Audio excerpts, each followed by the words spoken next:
Hey, hello youths. Hope you are doing great. Today I'm going to talk about procrastination. What is procrastination? Procrastination-na என்ன? நம்ம complete பண்ணுறதுக்கு ஒரு task இருக்குது. அதை complete பண்ணுறதுக்கு நம்ம கையில் இப்போ நேரமும் இருக்குது. ஆனால் அதை நான் நாளைக்கு செஞ்சுக்கிறேன் அப்படின்னு டியூ டு லேசினஸ் அல்ல தள்ளி போடுறது இல்லை மற்ற விஷயங்களால் தள்ளி போடுறதுக்கு பேர் தான் ப்ரொக்ராஸ்டினேஷன்.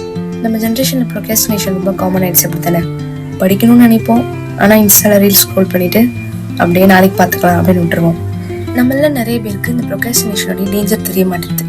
எல்லா விஷயத்தையுமே நாளைக்கு பார்த்துக்கலாம் அப்படின்னு சொல்லி நம்ம நேரம் கடத்திட்டே இருக்கோம். ஆனால் வேதத்தில் நாளைய தினத்தை குறித்து என்ன போட்டிருக்குன்னு பார்க்கலாமா? 27:1 நாளைய தினத்தை குறித்து மேன்மை பாராட்டாதே, ஒரு நாள் பிறப்பதே அறியாயே அப்படின்னு ஒரு சின்ன வார்னிங் இருக்கு.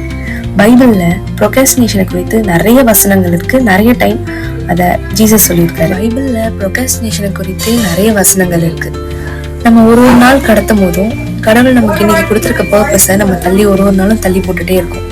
வேதத்துல நீங்க பாத்தீங்கன்னா ஆண்டவர் எப்பவுமே நாளைக்கு பாரு, நாளைக்கே உனக்கு ரட்சிப்பு அப்படின்னு எந்த இடத்துலயும் சொன்னதில்லை. இன்றைய உனக்கு ரட்சிப்பு, இன்றைய உனக்கு விடுதலைன்னு இன்றைய நாளதான் மென்ஷன் பண்ணிருக்காரு. எல்லாருமே நினைப்போம் எந்த விஷயத்தையும் தள்ளி போடாம அந்தந்த நாள்லயே கரெக்டா செஞ்சிடணும். ஆனா நம்மளால அப்படி இருக்க முடியுதா? நம்ம மனசு வச்சா ஈஸியா ஓவர் கம் பண்ணிடலாம்.